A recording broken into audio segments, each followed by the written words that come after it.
Are you aware that June is actually Stroke Awareness Month? If you're not, stay with us because you're going to learn a lot from the recreational therapist from the Senior Support Services is here with me, and I'm talking with Jennifer Godkin. Jennifer, welcome to the program. Thank you for having me. Please tell our viewers, what is a stroke? So basically a stroke is when an event happens, whether it's a bleed or a clot that occurs in the brain or the carotid artery that causes some impediment. So you might be left with some type of deficit after your stroke. This month we'd like to talk about aphasia because we're trying to bring that to the forefront now. So I'm here to talk about that and a little bit about stroke as well. Okay, well, let's go with the stroke first, right into the aphasia, if that's all right with you. Absolutely. Okay, let's do this. So tell our viewers a little bit about the symptoms of having a stroke. Okay, so everybody should be very familiar with their body. So something like a very sudden, severe onset of a headache would be something of concern.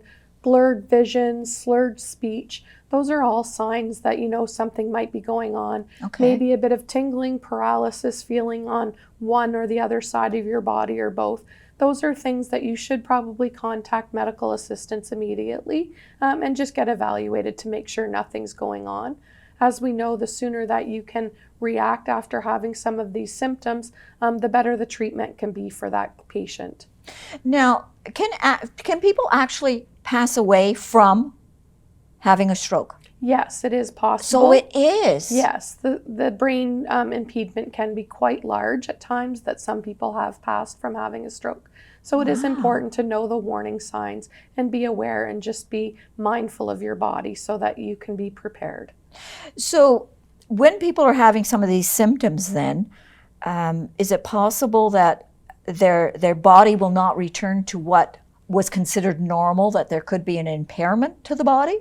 Yes, definitely. So we have had people with paralysis on the left or right side of the body. Yes. You can see impairment with speech, vision, cognitive issues. There's many things that can happen. It just depends on what part of the brain the bleed or the blockage was in, and that will determine sort of maybe where the impediment was.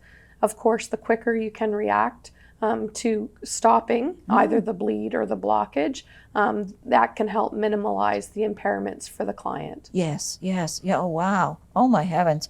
I had read somewhere where it said that strokes are actually compared to like having a tornado disease because it strikes you without warning. Yes, it can strike without warning.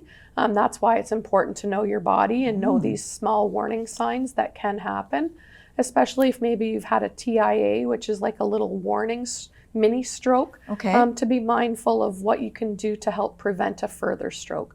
So we have an actual group that we do. It's called Your Stroke Journey. Yes. So if you've had a small stroke or any type of stroke or TIA, it's important to do that course. It's a 6-week program with me where I have guest speakers and different people come in and you learn about stroke and you get educated on how to help prevent something from happening in the future. Wow. So would the group itself, like how do you sign up for it? Does a doctor sign you up for it? Can you call and sign up for it? Like what is the process there? So referrals can happen in any way. You can be a self-referral. Maybe you were discharged from hospital because it was a small event or your doctor has noticed something on a CAT scan or something. You can certainly be a self-referral for our program. We receive many of our referrals from the social worker, Natalie, at the Brockville General Hospital, who has a very active stroke unit. Yes. We have a 22-bed acute care unit there, so we receive many of the referrals from there. And I also support the surrounding areas. So Perth District Hospital, I work closely with them as well. So we provide a wide range within these two areas. For Lanark, Leeds, and Grenville so that we can support people in all the communities here. So how often would this support group you would meet? So our support groups, I run one out of Perth, Smith Falls, and it's at Smith Falls Trinity Church. Yes. It runs the second Wednesday of every month. Okay. So once a month we meet. And then I have a group here on Mondays. The last Monday of every month we meet here over at Community and Primary Healthcare Senior Support Services. so right in our building on Parkdale Avenue. You can join in person now, and we also offer the option for you to Zoom in and still join virtually. So that's a good opportunity for those who still aren't quite ready to get out and be in a large group setting, but they're still maybe at home recovering from their stroke. And they can benefit from zooming in with it. So is there a cost? So there is no cost to our programming. So all of our programs that we offer for our stroke support groups are free. We do provide transportation at an additional cost. And, you know, some people do lose their licenses and stuff after having a stroke. So if they don't have a family member, we can, at an additional cost to get them to the support group meetings, provide that transportation piece as well. That's a good idea. I would never have thought of that. Wow. Is it confidential? Everything is very confidential. So I'm one-on-one with clients when I do their intakes and discuss things with them. It's always mentioned at the beginning of every meeting that everything that we share here will be kept confidential, and please respect everyone's privacy. It's a very close-knit group. They become very connected through their stroke. That's sort of the uniqueness of this support group. They're able to share information themselves amongst each other if that's their choice. But we do not share any personal information about our clients to other clients. No. And when you're saying that they become very close, I imagine they do, because they're going through something that, you know, other people have never gone through. That's right. So they're kind of close-knit and can you know, verbalize and talk about it and whatever else. And everybody's uniqueness to their stroke is different. So they share and they're like, oh yeah, well, I experienced a little bit of that. And so this is what I did to help with my recovery. So we do a lot of that, a lot of connecting for caregivers as well. You know, they're now caring with someone who their loved one was out mowing the lawn one day and now maybe struggling with physical mobilities. Or, you know, they were enjoying conversation sitting at the dinner table and now aphasia has affected them. So the conversation and speech is very difficult and problematic. So it's just nice to have other people to bounce things off of and learn some tips and tools and be really supportive of one another. So the intake, I'm wondering whether or not, would there be people that would go to these monthly meetings that are in there for a period of time and then they feel that, okay, I don't need this anymore, and they stop coming? Or is it specific that it is a program you meet once a month for X number of months? No, it's a very open door policy. So I've had people that have been coming for years. Good. I have other people who are very new members. I have some people who might come for 6 or 8 sessions, but they recover well and they're younger and they return to work. Yes. So it doesn't fit into their schedule. So yeah, it's just a wide variety and it's a very open door. Like I say, it's not so formal that it's so structured. We give off excellent opportunities for education pieces and support pieces throughout the group. So it's a really good opportunity. That's nice. That's really, it's welcoming. That's what it is. Very welcoming. Yeah. So aphasia has to do with the speech. Right. That's the communication disorders that may happen with a stroke.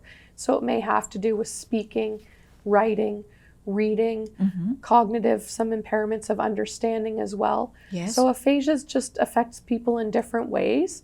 And it's very unique and specific that we try to work and have special groups for that as well. So we have a supportive conversation group. I'm excited to say we have a new one starting in Perth in July, which is a good start for us. Yes. So we have a speech language pathologist who's working with us, Nadia, and she's very well-versed. She works in the stroke unit there.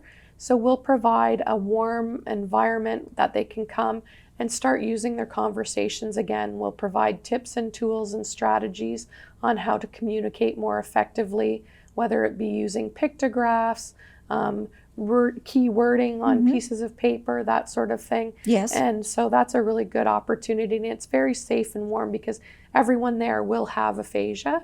So it's going to be a great opportunity for people to get communicating back. Oh, that's wonderful. Yeah. So is there a cost for this as well? No? No, that is free as well. And the hope is we'll do one in Perth first. And then hopefully in the late summer, early fall, we'll run another one here in Brockville. And the hope is to run 2 a year at each site. They're 8-week sessions with a week where you come for an intake with the speech language pathologist to do a proper intake so we can provide a very quality program. Yes, yes, I can understand that. So what is happening on June 23rd? So June 23rd, as it is Stroke Awareness Month, we're having a regional Stroke Awareness Day. So we're having keynote speakers, Elise Shumway, she's with the Aphasia Institute. So we're really focusing on aphasia because it's just become forefront that they have a right to accessible communication. So whether they're dealing with lawyers or their own doctors or conversations with myself, they have a right to that supportive conversation. So to let them know that they're understood and they're going to be heard. Yes. And so she's going to speak on that. We have some keynote speakers as well that are speech language pathologists that can help give some tips and tools for people struggling. We're really looking for politicians, doctors, lawyers, anyone who's really interested in understanding what it is to be supportive for our aphasia clients in the community and let them have a voice. So it'll be interesting. I think it will be. So if someone wants to, this is via Zoom. Yes, it is. So if people want to be, I won't say involved, but want to attend and listen to some of the keynote speakers, how do they do this? They can certainly contact me at 613-498-1446. That's my direct line. Yes. Or they can email me at jgodkin@cphcare.ca, and I'll be happy to send out that Zoom link for them. Oh, good, because just, I'm sure there's people out there that want to know more about either a family member or themselves. Yeah. That, this would be a great conversation to have and listening to the keynote speaker. Yeah, she's very informative. I just took a course with Elise on supportive conversation, and it was very, very informative. And I've learned so much that I've been able to support many of our clients with aphasia in our groups. As well, we've also started our adult day program. We have a very specific stroke-specific day on Tuesdays we're offering now. Oh. So anyone who has experienced a stroke and is looking to get out into the community socially, interacting with others who have had a stroke, and maybe progress forward with some of their rehab and work on some activities in a social recreational environment, we have that opportunity as well. Wow. So many opportunities now with stroke. And it's nice that now we're sort of over this COVID phase that we can get back up and operating these groups successfully. I agree with you because there's a definite need out there. Yes, there is. And you people are filling it. So thank you ever so much, Jennifer, for coming in today, sitting down with me and talking about strokes. Thank you for having me.